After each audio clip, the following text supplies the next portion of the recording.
Hi, everyone, and welcome to my new YouTube channel. And welcome as well if you're watching this on LinkedIn. I decided to create a video, and this is going to be raw, and I'm really just going to lay out how I see things based on my experience over the last 5 years. So bear with me as it could go off in a number of different directions. What I really wanted to share is what we've learned about client acquisition for PR agencies over that time. And I want to just provide some advice and clear strategies that PR agencies can use to win new business. Just to quickly touch on and my experience, I started an agency called Unstuck Agency 5 years ago, doing lead generation for a broad range of B2B businesses, mainly agencies. And we've been working with PR agencies and a number of different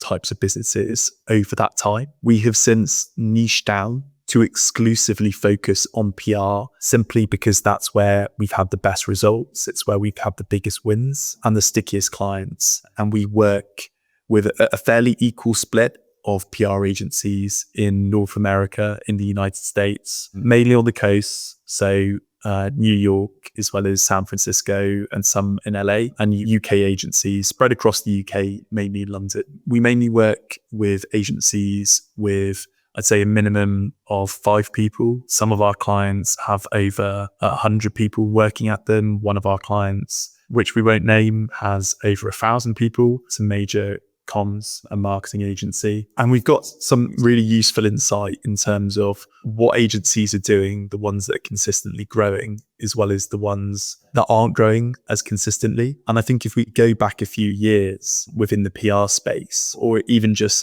a year ago, a lot of agencies were growing quite consistently just through referral. And referral is a great way to grow your agency. And someone's coming to you, you've already built that credibility because someone has been recommended. And when that individual reaches out to you via referral, they're in what we call that purchase window. They're ready for a new PR partner. They might have a specific goal in mind, but they're essentially ready to engage your services. And that is great. And the quality of that lead is going to be far higher in the majority of instances than anything that's going to come through your marketing activity or your sales outreach activity. But the issue is those have become, particularly now, this is November 2025, fairly inconsistent. There's much bigger caps. It's what we've heard from most of our clients who work in PR, much bigger caps between incoming inquiries. So if you want to grow your agency strategically, consistently, you need to have something else in place to help tide you through when those inquiries are not as fruitful, and even just to complement that activity in times that are better. But right now, a lot's changing. AI is really shaking up the market. There's new market entrants, but there's also an increased demand in some respects because people understand what ranks well on AI, and PR is a key part of ranking on those engines.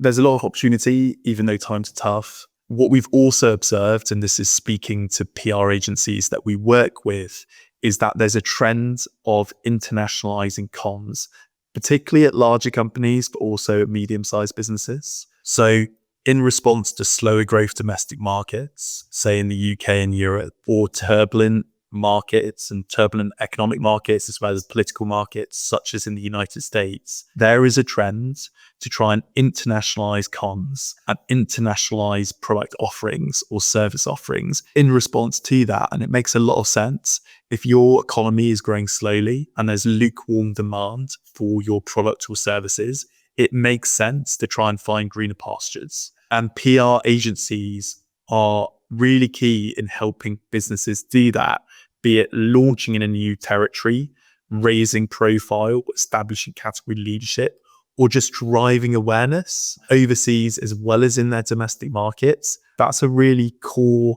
thing that's important during times of economic uncertainty and when businesses are trying to raise their profile on a more international level. So that's a trend we've observed, and we think there's an opportunity at the moment, both for American PR agencies to help international brands launch or raise existing profile in the United States, as well as in the UK and Europe, perhaps helping American brands or other businesses from overseas to raise their profile in your own territory. And if you're a PR agency anywhere around the world, you can be acting as that localization partner. I've spoken to lots of PR agencies. This doesn't look very good on me in terms of my footprint, but I've flown to the United States twice this year. I launched that strategy for the first time this year. I've spent about a month in the United States. In total, I spent most of September. And I was also out in New York in March. I traveled across the key PR markets in the United States. So that included San Francisco, LA, Chicago, and New York. And I had 25 meetings throughout that period, meeting with PR agencies, some small and medium sized, but many really established PR agencies working with some of the largest companies in the world. So I got some small insight in terms of how they go about winning new business and how they think strategically about growing their agencies, as well as working with lots of agencies in the UK. And here are some of the things I think I've observed. I think firstly, if you are trying to grow your agency, you will, from a business development perspective, be better off working in a specific niche or a specific specialism, working with one specific industry, maybe even niche within that industry. And what that will allow you to do both on your outreach, so your sales development outreach, during your meetings and discovery calls, and on your website and your LinkedIn profile, whatever channels you're using to represent your agency, that will allow you to be really coherent in terms of your messaging, as opposed to if you work across multiple verticals. Not everyone agrees with that as an approach. If you operate a large agency, then you might have different areas on your website, different divisions within your agency and different teams. But the principle remains to say that each of those teams and divisions, each of those sections on your website, or when actually carrying out outreach, that you niche down. What I mean by that is if you're reaching out to, say, for an example, fintech businesses in New York, ideally you want to be able to say, hey, we've worked with other fintech businesses in New York or in London, wherever it may be that you're targeting. And this is what we've helped them to achieve. And what you're referencing are the key business outcomes that are linked to your PR activity. So what you don't want to do is say, hi, we provide these PR services, be it crisis comms, reputation management, traditional media, influencer, social, whatever the mix of services that you offer. Although that's important for your discovery call, for the purposes of cold outreach, which is what we primarily do for PR agencies, simply because we found it to be the most effective channel. So email and LinkedIn, done in a researched way. And if you're going to do this yourself and engage an agency to do it for you, it's absolutely essential that it's a researched approach, which usually means low volume and highly targeted. So not doing e-shots or blasting, but doing a small amount of correspondence that represents your brand in a really responsible light. And that's highly compelling. And the way you make that correspondence compelling is to link your activity or your services to key business outcomes. So no one wants a PR agency for the sake of a PR agency. What they want is to achieve a business aim. Now, for some businesses, that might be raising profile. All PR activity to some extent is going to be about raising profile, establishing thought leadership, maybe contributing towards customer pipeline or driving leads and inquiries. And those are the sorts of business outcomes that you want to be referencing. Other key business outcomes that can be highly compelling, if you have the case studies and credentials to back it up, that's really important, is referencing things around fundraising. So particularly if you're targeting tech businesses or B2B tech businesses or fintech or SaaS, those decision makers, those businesses are usually going to be interested in some form of fundraising, depending on their stage of maturity. So being able to say, hi, I work with fintech businesses like yours based in New York. I've helped other businesses in your space, like X and Y examples, to go from seed stage all the way through to founder exit or IPO through our strategic approach to PR communications. That's the sort of credential and example of your work that's going to get someone on the call and get someone in a meeting for you to then pitch your services. Because you're not saying, hi, can I sell you my services? There's an immediate subtext of, I've worked with other people like you. I understand the journey that you're on. And I have, to some extent, a roadmap and can help you guide that decision making. PR professionals do get that insight. Although you'll be primarily advising on PR strategy, you've seen businesses develop through different stages of growth. and you'll be able to provide that type of value in your partnership. So you should lean on that strategic case for PR. Another example might not be fundraising. It might be, we can help you launch your product or service in America if you're in the US, or we can help you launch internationally if you've got that capability or network with other PR agencies, or we can help you launch or establish category leadership in the UK. And here are other businesses that we've done that for within your space. So for the purposes of cold outreach, you want to be segmented and as targeted as possible and really break down your target audience groups. So you don't want to target fintech businesses and food brands in the same campaign, even if you work across those verticals. You want to segment them out. You want to line up your most relevant case study, your most key business outcomes related to your activity when targeting those groups. And you want to segment by job role, location, company maturity or size or revenue, as well as niche. Those are, I guess, the fundamentals you want to be thinking about in terms of engaging businesses for PR agencies. And this is what the leading PR agencies do. They might do it on a small scale, but essentially what they're doing is demonstrating really strong credential to target prospects. And you can use cold outreach strategies. We advocate those simply because we found them to be most effective. We've done various forms of digital marketing, from SEO to PPC to social posting to social ads. We found cold outreach, when done in a research way, be far more effective for the purposes of engaging prospective clients on behalf of PR agencies and indeed my own agency, which I'm looking to build and that I'm trying to build. We found cold email, cold LinkedIn to be most effective.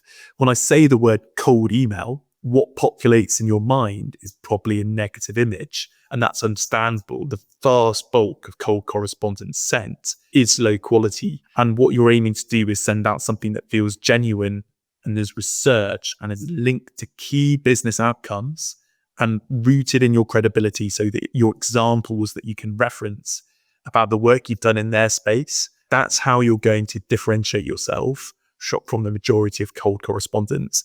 And you should be thinking about those principles of, I guess, relevance, like being really relevant to the person you're contacting at all stages of your sales cycle. So from your initial outreach, when that individual goes on your website or your socials and sees your posts, as well as on your sales call. I think the other thing to bear in mind, if you're a PR agency owner and you're looking to engage in more proactive business and sales outreach strategies, is that PR is a slow burn.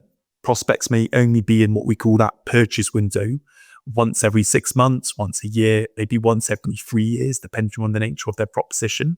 So it's not just about going straight for the sale, it's about nurturing that relationship over the longer term. So when they do enter what we call that purchase window, you're the first in mind. And I'm going to talk more in additional videos in terms of exactly what your tech infrastructure can look like for the purposes of cold outreach, as well as what activity you can be doing regarding lead nurturing to keep you in the loop. Very quickly, that can be things like social posts, that could be MailChimp campaigns, that can be blog articles, that can be insightful follow-ups, so the email, that could be attending networking events where these individuals are at, essentially ingratiating yourself and providing value. So when they are ready for a new PR partner, you're the first in mind. That's the theory behind lead nurturing. Very quickly, in terms of channel mix, we advocate email, we advocate LinkedIn. Meet Alfred is a great tool to automate your LinkedIn outreach. We've used various tools. That's the best one we found. And then Smart Lead is the tool we advocate using for the purposes of cold email outreach. Both of those tools require slightly different strategies, and I'm going to talk more on how you can actually use those tools and sort of share my screen, and we'll really get under the hood in future videos. But for now, I wish you good luck in terms of growing your agency. It's November 2025, coming up to Q1, which is usually a really strong time. Q4 and Q1 tend to be really good times for business development outreach, for PR agencies, with new deals being signed during those periods. And so wherever you are in the world, I wish you good luck. And I'm going to try and release one of these videos once a month to start with. I'm going to try and increase the quantity, but I want each one to be really informative. And so I guess the key takeaways are, when you're reaching out to individuals or when you're presenting yourself on a meeting or on your website, make your marketing collateral, make your messaging as relevant as possible to the individual that you're targeting. That means segmenting and niching down on your outreach Or ideally, if you think it's strategically right for you to niche down, to focus on a specific niche. So instead of saying we offer PR services, you can say we help fintech businesses to raise funding, or we help food and beverage businesses to establish their presence or become category leaders in the United States. Much more compelling. And even if you're not able to niche down as a business, ensuring that each department within your agency, and when you're doing that messaging, is focusing on those key business outcomes that are unique to each of those spaces.